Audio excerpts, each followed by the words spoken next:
Okay.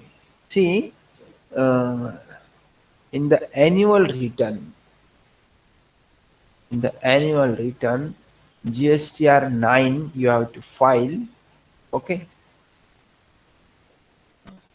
Before that, there is one thing, that is late filing of GST returns. Uh, what the fines to be charged on the assessee that he did not file the GST return on time, on due date, what ever the date has been given by the GST Council or in the GST Act, or whatever the changes in that we have to follow. If the assessee doesn't file GST return on time, he has to pay the fine. What fine he has to pay, that we have to see. Return filing is mandatory under GST. Even if there is no transaction, you must file a nil return. So, if there is no transaction in your business, but you have registered under GST. You got the registration certificate under GST Act 2017. It means that you need to file GST return. No, it doesn't matter that you are filing nil return. Uh, it will never affect any negative what we say, negative calls in your business, on your business. इसका कोई negative impact नहीं होने वाला है, जैसे कि आप नील return file कर रहे हैं। टैक्स डिपार्टमेंट को क्या चाहिए, जीएसटी डिपार्टमेंट को क्या चाहिए कि आपने रिटर्न फाइल करना चाहिए, यानी कि टाइम पे रिटर्न फाइल करें। तो टैक्स अथॉरिटी के लिए भी अच्छा है, जीएसटी काउंसिल के लिए, जीएसटी एक्ट के हिसाब से, और आपके लिए भी अच्छा है। When you are filing GST return on time, it means you will not pay any fine, you will not pay any kind of penalty, any late dues, any late charges, and it is more beneficial to your business uh, for the loan purpose, for the business expansion, उसके लिए अच्छा होता है। तो नील return file किया तो भी कोई फर्क नहीं पड़ता है, आपको कोई ट्रांजैक्शन नहीं, कोई टर्नओवर नहीं है, तो भी आप नील रिटर्न फाइल कर सकते हो। होता है ऐसे कि शुरू में नए बिजनेस ओपन किए, नए बिजनेस स्टार्ट किए, तो जीएसटी का रजिस्ट्रेशन तुरंत करके लेते हैं, और ऐसा होता है कि वो उनका कोई टर्नओवर नहीं होता है, उनका बिजनेस नहीं होता है, तो वो रिटर्न फाइल कर सकते हैं क्या? यस, कर सकते हैं। Okay. You cannot file a return if you do not file previous month quarters return। देखो, आपने यदि आप यदि कंपोजिशन डीलर है, आपने क्वार्टरली रिटर्न लास्ट फाइल नहीं करना किया नहीं है, तो आप नेक्स्ट रिटर्न नहीं फाइल कर सकते। आप लास्ट मंथ का रिटर्न आपने पहले फाइल करना चाहिए, देन करंट ईयर का। तो जो रिटर्न फाइल करने का बाकी है, पहले वो फाइल कीजिए, देन जो अभी पे फाइन करना है वो बाद में फाइन कीजिए, बाद में फाइल कीजिए। लेकिन पहले आपको जो पेंडिंग रिटर्न था, जैसे कि अभी सपोज यहाँ पे फेब मंथ चल रहा है, अभी मैंने दिसंबर का रिटर्न फाइल नहीं किया है, तो मैं दिसंबर के बाद आता है जनवरी, तो मैं जनवरी का रिटर्न फाइल कर सकता हूँ क्या? नहीं। तो आपको पहले दिसंबर का रिटर्न फाइल करना पड़ेगा, बाद में आप जनवरी का रिटर्न फाइल करोगे। Hence, late filing of GST return will have a cascading effect, leading to heavy fines and penalty। देखो, जैसे आप लेट फाइल कर रहे हैं जीएसटी रिटर्न्स, तो इसका असर ये होता है कि आपको टैक्स पे टैक्स पे करना पड़ेगा, आपको इंटरेस्ट पे करना पड़ेगा, आपको लेट फाइन्स पे करना पड़ेंगे, पेनल्टी पे करना पड़ेगी। It's like a cascading effect, इसका एक कास्केडिंग इफेक्ट होगा, यानी कि अमाउंट पे अमाउंट, टैक्स पे टैक्स आपको लगेगा। तो it is better to file GST return on time. The late filing fee of the GSTR1 is populated in the liability ledger. It's populated in the liability ledger of GSTR3B, filed immediately after such delay. देखो, the late filing fee of the GSTR1, GSTR1 का जो late file है ना, is populated in the liability ledger. वो it is shown in the liability ledger. Liability ledger में दिखाई देता है। मैंने आपको इलेक्ट्रॉनिक्स लेजर्स बताए, उसमें खास करके 3 लेजर्स आते हैं। उसमें एक क्रेडिट लेजर होता है, एक कैश लेजर होता है एंड एक लायबिलिटी लेजर होता है। Liability ledger always shows your liability, how much liability is pending, how much tax liability you have to pay to GST authority, कितना टैक्स लायबिलिटी आपको पे करना है जीएसटी अथॉरिटी को, ये शो करता है। तो यानी कि लायबिलिटी कौन सा भी हो, लायबिलिटी यानी कि उसमें व्हाट वी से, उसमें आप कहोगे लेट फाइलिंग, लेट फी, ये सब जैसे आप पोर्टल ओपन करोगे, जीएसटी का पोर्टल ओपन करोगे, तो उसमें पोर्टल ओपन करके यानी कि लॉगिन करके आपको जो पासवर्ड दिया है वो सब डाल के आपको सामने दिखाई देंगे 3 लेजर्स। तो 3 लेजर्स जो है, उसमें एक लेजर लायबिलिटी का है, उसमें एक लेजर कैश है, उसमें एक लेजर क्रेडिट है। तो कैश लेजर आपके पास कितना कैश अवेलेबल है ये शो करता है।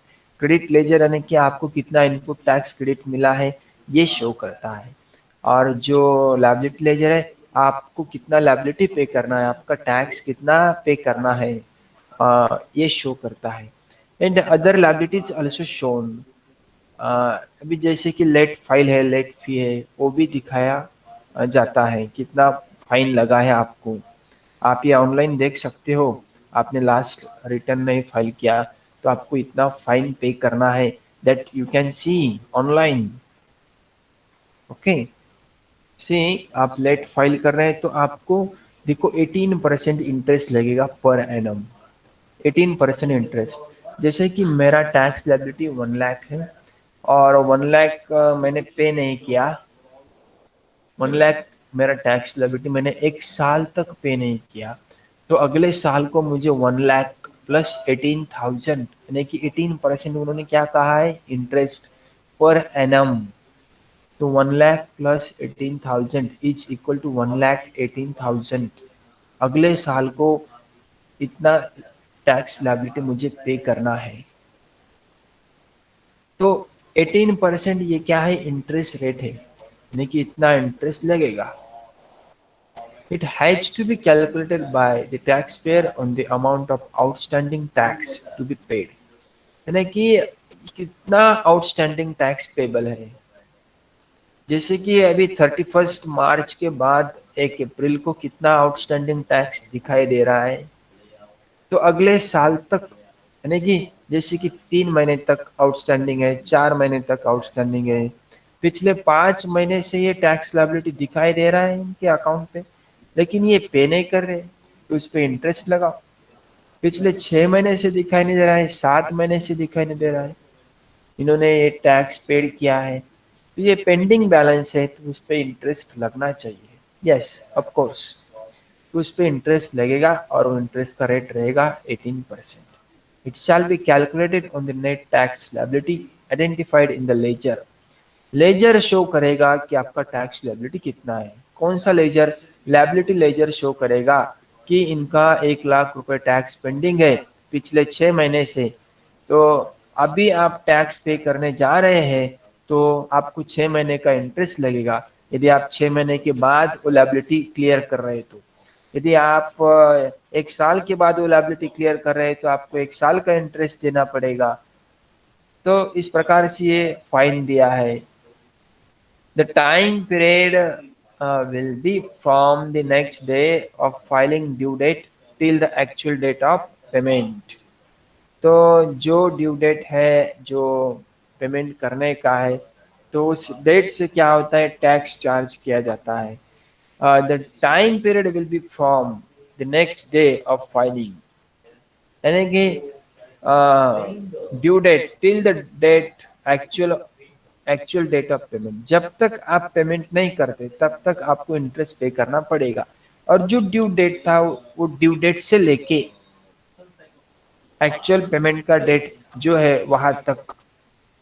सपोज ड्यू डेट था 1 जनवरी, और अभी आप पेमेंट कर रहे हैं 1 फेब को, 1 फेब को पेमेंट कर रहे हैं, और 1 जनवरी आपका ड्यू डेट था, तो 1 महीने का क्या लगेगा आपको, इंटरेस्ट लगेगा, एंड दैट इज 18%। अब दूसरा क्या फाइन है, as per GST act late fee is ₹100 per day.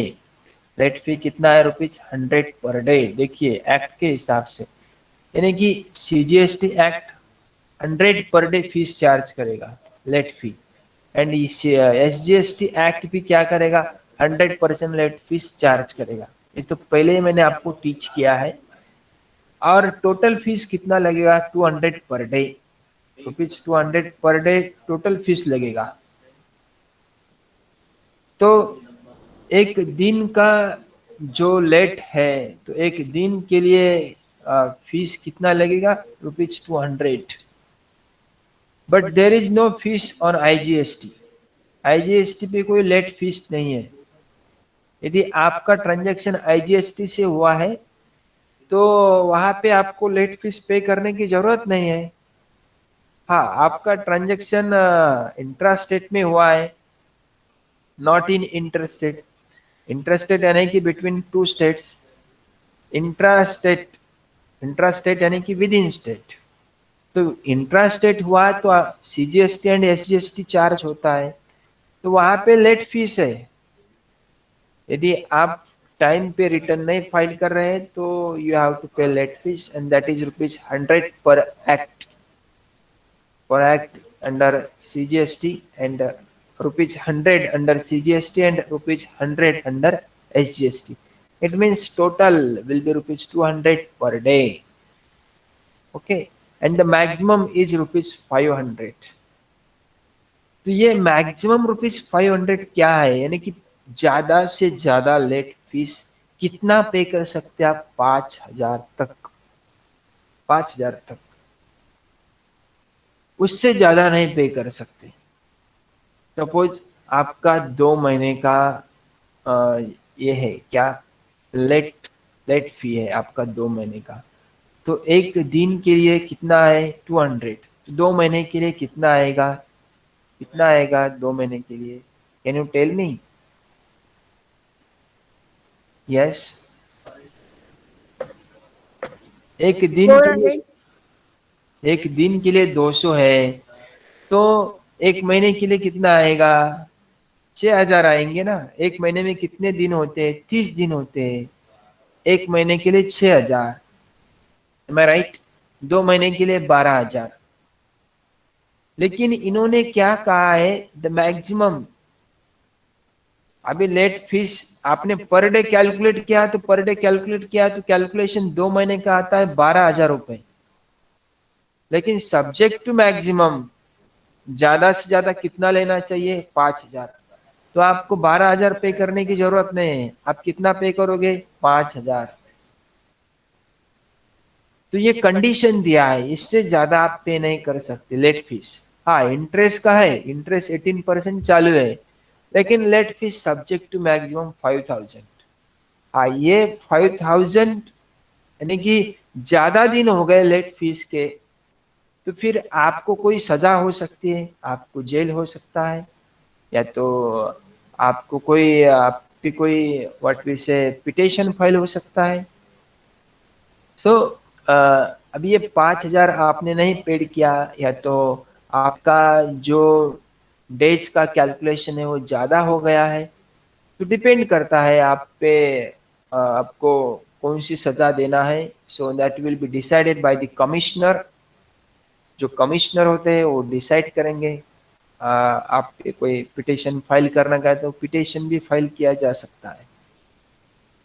Okay, तो दो 200 रुपये पर डे है, तो पर डे से कैलकुलेशन ज़्यादा हो रहा है। सपोज एक महीने का 6,000 हो गया, लेकिन मैक्सिमम कितना पे करने को कहा है? 5,000। तो आपको 5,000 ही पे करना पड़ेगा। 2 महीने का 12,000 हो गया, लेकिन सब्जेक्ट टू मैक्सिमम कितना है? 5,000। ये कंडीशन दिया है, ये कंडीशन फॉलो करेंगे तो 5,000 से ज्यादा हम लेट फीस जो है वो पे नहीं करेंगे। Keep in mind. अब हम देखेंगे, yes, what we have to see, GSTR 9 annual return. Okay, GSTR 9 is an annual return to be filed yearly by taxpayers registered under GST. Uh, GST return 9, it has to file normal taxpayer, and it is annually filed, and it is under GST. And who can file? Those who have registered. What points we have to note? Let's see.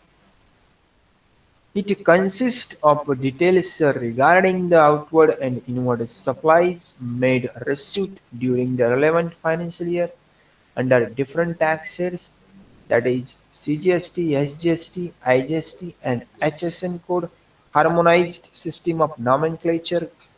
So it is for the classification of goods and services. So this codes allotted to the business. Whatever these supplies you made, it may be inward or outward during the financial year. एक साल में आपने कितना supplies किया है, आपने कितना inward किया है, कितना आउटवर्ड किया है, कितना परचेस किया है, कितना सेल्स किया है एक साल में, तो उसका details you have to put in the GSTR 9।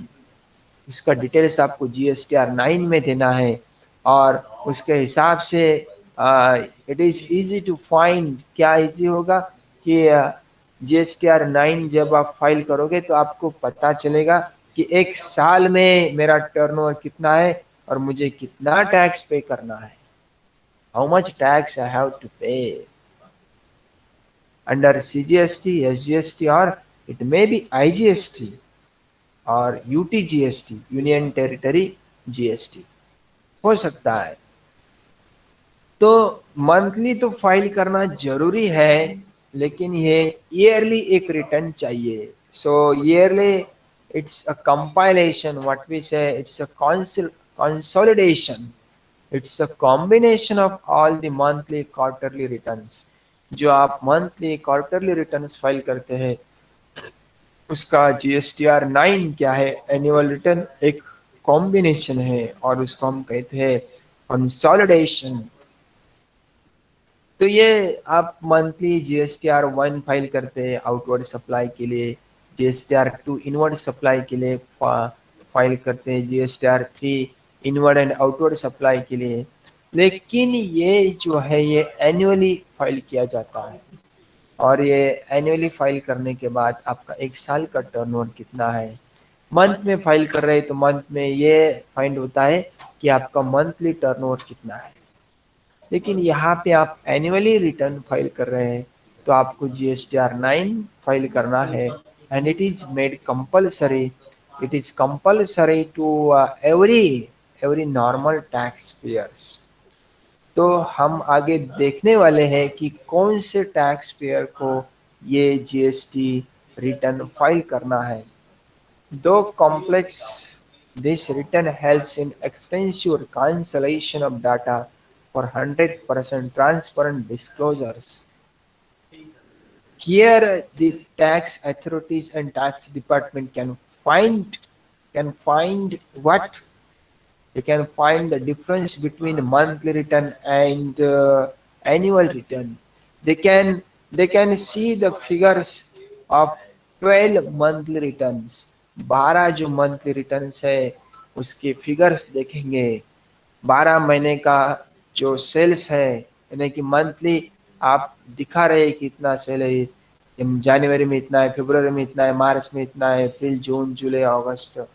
लेकिन एनुअल, यानी कि जब आप एनुअल रिटर्न फाइल करोगे तो एक साल का सेल आपको दिखाना पड़ेगा, और जो आपने मंथली रिटर्न फाइल किया है, तो टैक्स अथॉरिटी देखेगा, टैक्स डिपार्टमेंट देखेगा कि what is the difference between that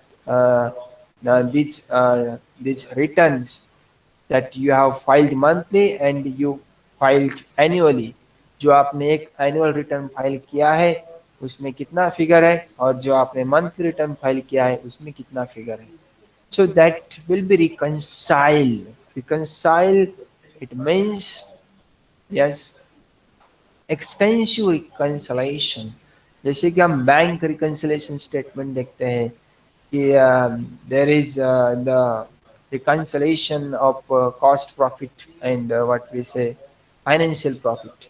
तो यहाँ पे भी एनुअल रिटर्न का जो सेल होता है एंड मंथ रिटर्न का जो सेल होता है उसमें क्या होता है, रिकंसाइल होता है. एंड वो एक 100% ट्रांसपेरेंट होता है. तो इससे ट्रांसपेरेंसी आती है. एनुअल रिटर्न से एंड मंथ रिटर्न से क्या आता है, ट्रांसपेरेंसी आती है. So there is less chances of frauds and mistakes. Okay, next. तो ये एनुअल रिटर्न है to be filed by all registered taxpayers under GST except a handful.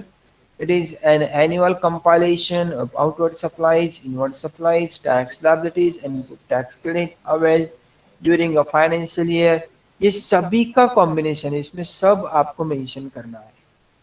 It is due to be filed by 31st December of the year following the particular financial year.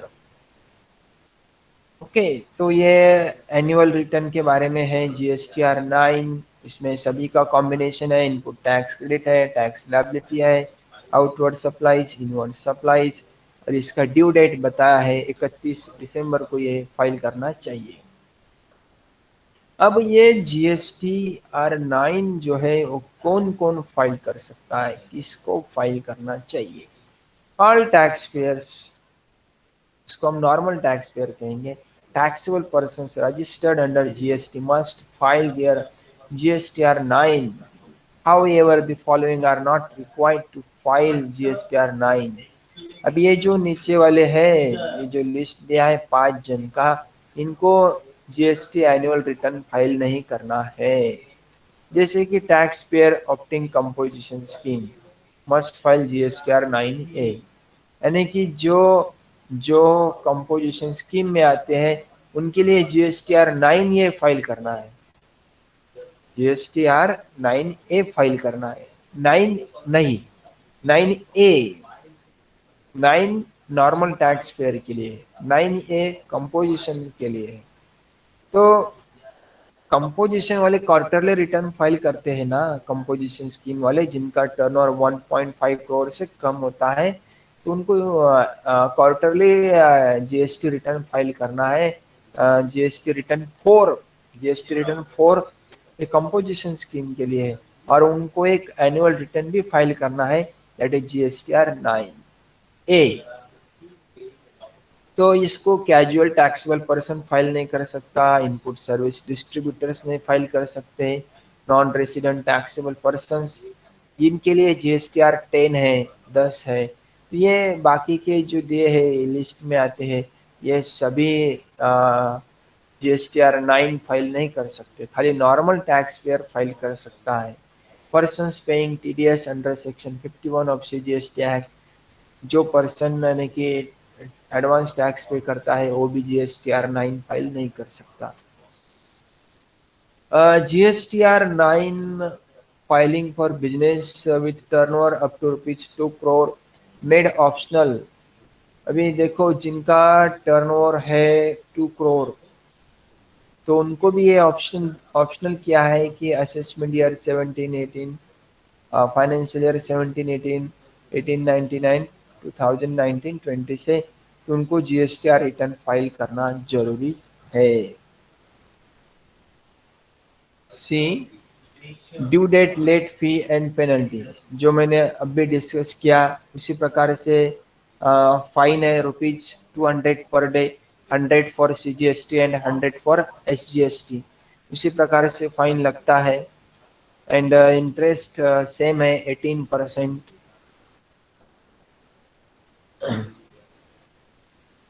अब हम देखेंगे what are the details required to be file in the GSTR 9। क्या क्या requirement है GSTR 9 में, ये last slide है। देखिए जीएसटीआर 9 में is divided into 6 parts and 19 section. 6 parts में है, 19 सेक्शंस में डिवाइड किया है इसको। each part asks for details that are easily available from your previously filed returns and books of accounts. Broadly, this form asks for disclosure of annual sales by forgetting it between the cases that are subject to tax and not subject to tax. You have to bifurcate. Bifurcate. It means you have to divide your sales, which is taxable and which is not taxable. Suppose you are selling goods which is taxable and you are also selling goods which is not taxable, that you have to bifurcate. Bifurcate in the GSTR 9। GSTR 9 में उसको divide करना है कि एक एक जो cell है उस पर टैक्स लगा है, एक जो सेल है उस पर टैक्स नहीं लगता है। तो that you have to show in the GSTR 9 and under that certain sections and whatever the parts given in that, there are 6 parts। तो जो टैक्सेबल है उसको दिखाओ, जो टैक्सेबल नहीं है उसको भी दिखाओ। On the purchase side, the annual value of inward supplies, the ITC availed thereon is to be revealed। देखो परचेस साइड जो है उसमें ये दिखाई देना चाहिए कि आपने कितना परचेस किया है। आपने जितना परचेस किया है तो उस पर आपको इनपुट टैक्स क्रेडिट अवेल्ड है क्या। अवेल्ड है तो GSTR 9 में आपने दिखाना चाहिए। तो जो सीए होते हैं ना वो ऑटोमेटिकली दिखा देते हैं कि ये वो बोलते हैं कि सर आपका परचेस इतना हुआ है, देखिए आपने जो ऑलरेडी टैक्स पेड किया है तो उसका आपको क्या मिलेगा, आईटीसी मिलेगा, उसको हम कहते हैं इनपुट टैक्स क्रेडिट। तो उतना जो पहले आपने टैक्स पेड किया है ऑलरेडी, तो बार बार वो उतना आपको टैक्स पे करने की जरूरत नहीं, वही टैक्स आप वापस पे नहीं कर सकते। तो यानी कि जब आप आउटवर्ड पे करना जाओगे टैक्स, तो इनपुट इनवर्ड पे जितना पेड किया है वो आउटवर्ड में से क्या करोगे, माइनस करोगे। तो उसको हम कहते हैं input tax credit. Input tax credit एक तो आपको रिफंड चाहिए तो रिफंड भी मिलता है, या तो आपको आउटवर्ड में से माइनस करना है तो आप आउटवर्ड में से माइनस भी कर सकते हैं। Furthermore, these purchases have to be classified as inputs, input services and capital goods। जो जो परचेस किया आपने, आपने कोई इनपुट सर्विस लिया, आपने कोई कैपिटल गुड्स परचेस किया, वो सब आपको दिखाना है। उसकी डिटेल्स दिखाना है। ITC that needs to be reversed. ITC कोई कैंसिल हुआ है क्या, इनपुट टैक्स क्रेडिट किस पे आईटीसी मिलता है किस पे नहीं मिलता है। 180 दिन हो गए तो आईटीसी मिलता है क्या, नहीं मिलता है। 1 साल हो गया आपने डॉक्यूमेंट्स ही नहीं दिए, आपने वाउचर्स जमा नहीं किए, आपने इनवाइसेस नहीं दिए, तो आपको वो आईटीसी रिफंड हो सकता है क्या, नहीं, वो तो रिवर्स हो जाएगा। रिवर्स डलने की आपका आईटीसी कैंसिल हो जाएगा। तो इसके भी डिटेल्स आपको देना है, आप एलिजिबल है या तो इन एलिजिबल है। So that you have to show in the GSTR 9 in detail। Okay, friends, this is all about the GSTR 9. GSTR 9 is the annual return that you have to file. Normal taxpayers have to file this GSTR 9, and before that, I clear that what are the due dates and what the fines of this annual GST return. Okay, so this is all about today's lecture. Today we'll see something new in the syllabus content, what uh, or whatever the doubts you are having, you will ask what the contents I taught you in 4 chapters, in 5 chapters. Okay, अभी उसमें भी आप कुछ question है तो बोल सकते हो, या तो आज का जो लेक्चर है उसमें कोई आप क्वेश्चन है तो आप बोल सकते हो। Okay, is there any question? Pallavi, mute your mic if you don't have any question.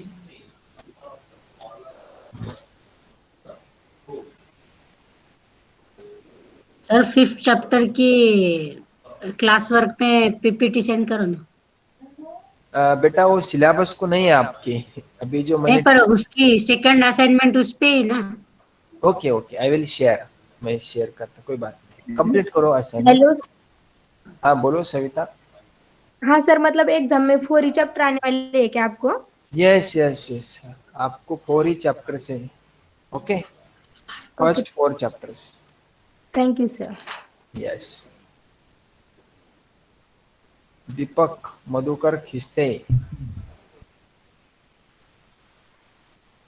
Okay, leave the meeting. Sir वो 60 मार्क्स का ही है ना 4th चैप्टर, तो 80 मार्क्स का पेपर रहता है ना। कितने मार्क्स का है? 60 मार्क्स ही थे sir. 18, you have 80 marks for theory paper and 20 marks for internal assessment. So I think जो कितने चैप्टर से, there are 4 there are chapter है सर, 4 16 चैप्टर्स, मार्क के राइट? लिए। तो उसके हिसाब से आपको यानी कि ईच चैप्टर पे 20 मार्क्स के क्वेश्चन आएंगे। Not not 20 marks, 25 marks. तो इसमें 5 मार्क्स के लिए क्या रहेगा? इंटरनल असेसमेंट, और 20 मार्क्स के लिए थ्योरेटिकल। तो इसमें 5 मार्क्स पे क्या आएगा? एमसीक्यूज आएंगे, मल्टीपल चॉइस क्वेश्चंस। और बाकी के जो 15 मार्क्स है उस पे थ्योरेटिकल क्वेश्चंस आएंगे, थ्योरेटिकल प्रश्न आएंगे। ठीक है Shraddha? Okay sir, thank you sir. Okay, is there any more question?